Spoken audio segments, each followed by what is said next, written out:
नगर मधील रहिवाशांसाठी या ठिकाणी आवाहन करण्यासाठी आलेलो आहे। या ठिकाणचे जे अध्यक्ष आहेत माननीय शरद मस्के साहेब यांचं या ठिकाणी मी प्रथम आभार व्यक्त करतो की त्यांनी आम्हाला वेळोवेळी सपोर्ट केलेला आहे। आता मी आपल्याला बंधू आणि भगिनींना ताईंना एवढ्यासाठी या ठिकाणी आलेलो आहे की येणाऱ्या 20 नोव्हेंबरला आपल्याला या पूर्ण बोरिवली विधानसभेमध्ये बदल घडवायचा आहे, चेंजेस घडवायचे आहे, परिवर्तन घडवायचं आहे।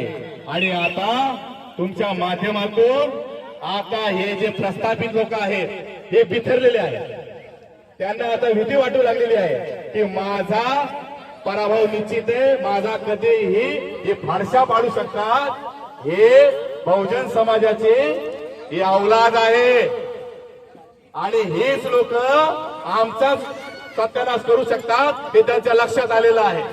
कारण आतापर्यंत या ठिकाणी कुणी सांताक्रूजहून येते तर कुणी विले पार्लेहून येते, कुणी वरळीहून येते।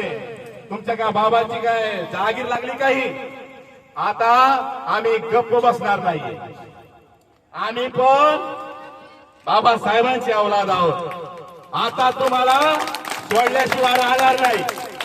बरेच दिवस झाले, आता खूप झाला, आता खूप म्हणजे आता डोक्यावर पाणी गेलेलं आहे। खूप अन्याय केला, खूप अत्याचार केला, खूप जातीवाद केला। आता तुमचं आता संपवणार आहे। जी तुमची गुंडशाही आहे, जी दादागिरी आहे ती आम्ही आता 20 नोव्हेंबरला संपवल्याशिवाय राहणार नाही, हे आपण आता या ठिकाणी वचनबद्ध होऊया। किती मोठ्या प्रमाणात महागाई वाढवलेली आहे, बेरोजगारी वाढवली आहे। आमच्या माया बहिणीला 1500 रुपये दिले आणि भावाच्या खिशातून 20-25 हजार रुपये दर दिवशी घेतले। एवढी महागाई वाढवता तुम्ही? काय तुमची एवढी काय तुमच्यामध्ये मस्ती आलेली आहे? काय मस्ती? आम्ही ती आता येणाऱ्या 20 नोव्हेंबरला ती जिरवण्याशिवाय राहणार नाही, हे या ठिकाणी आम्ही सांगतो। तुम्ही आम्हाला कधी समजू नका। या अंगामध्ये अजूनही आमच्या पूर्वजाचं रक्त सळसळ करत आहे। आम्ही भीमा कोरेगाव ची लढाई ही आम्ही 500 लोकांनी जिंकलेली आहे, हे जगामध्ये इतिहास आहे। 500 लोकांनी तुमचा बंदोबस्त केलेला आहे आणि त्या पूर्वजाचं रक्त ते अजूनही आमच्या शरीरामध्ये सळसळत आहे, ते अजूनही थंड झालेलं नाहीये, एवढं लक्षात ठेवा। आम्ही तुमचा येणाऱ्या 20 नोव्हेंबरला सकाळी लवकर उठायचं, 5लाच उठायचं, तथागताच्या करणी जायचं, आंघोळ करून आपण मतदानाला जायचं आणि 6 नंबरचं बटन लक्षात ठेवा साथीनो। ही परिवर्तनाची लढाई आहे। आता भरपूर झालेला आहे। हे आपल्याला पैशाने विकून पाहत आहे, आपल्याला मटन बिर्याणी देऊन पाहत आहे आणि आपल्याला विकत घेऊन पाहत आहे। साड्या देत आहे, कुणी काय देते तर कुणी काय काय देत आहे। पण आपल्याला आता या मताची जी किंमत आहे विश्वरत्न डॉक्टर बाबासाहेब आंबेडकरांनी करून दाखवलेली आहे। जेव्हा बाबासाहेबांनी संसदेमध्ये आपल्याला मताचा अधिकार दिला, सर्वात जास्त खुश त्यावेळेस बाबासाहेब होते आणि त्यांना कुणीही त्यावेळेस संसदेमध्ये विरोध केला नाही। संसदेमधून हसत खेळत खुशीनं बाबासाहेब बाहेर आले। बाहेर आल्यानंतर मागून आचार्य कृपलानी आले आणि ते म्हणू लागले की बाबासाहेब तुम्ही इतके खुश का, एवढे खुश कसे झाले तुम्ही? तर बाबासाहेबांनी त्यांना बोलले, त्यांना प्रत्युत्तर दिलं की आता माझ्या बहुजन समाजासाठी राजा बनण्याचा एक चावी ही माझ्या खिशात मी ठेवून फिरत आहे।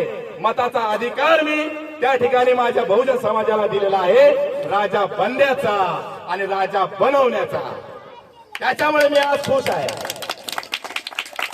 हे बघून हे ऐकून आचार्य कृपलानी पुढे काय म्हणला, ही तुमची गलतफहमी आहे की तुमच्या लोकांना तुम्ही जो अधिकार दिला ठीक आहे, पण हे मत तुमची लोक गरीब आहेत, तुमची लोक लाचार आहेत, अशा प्रकारचं स्टेटमेंट दिलं. तुमच्या लोकांचं मत आम्ही विकत घेऊ शकतो असं सांगितलं आणि खऱ्या अर्थानं ती परिस्थिती थोडे दुखावले बाबासाहेब त्यावेळेस परिस्थिती पाहिजे.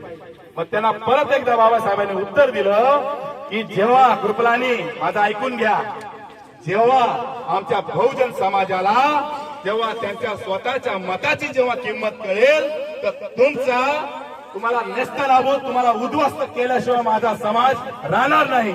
अशा प्रकारचं उत्तर त्या कृपलानीला बाबासाहेबांनी दिलं. तेव्हा तो तिथूनच पळून गेला. त्यांना माहिती बाबासाहेबांची ताकद काय आहे. बाबासाहेबांना भल्या भल्या लोकांनी सलाम केलेला आहे.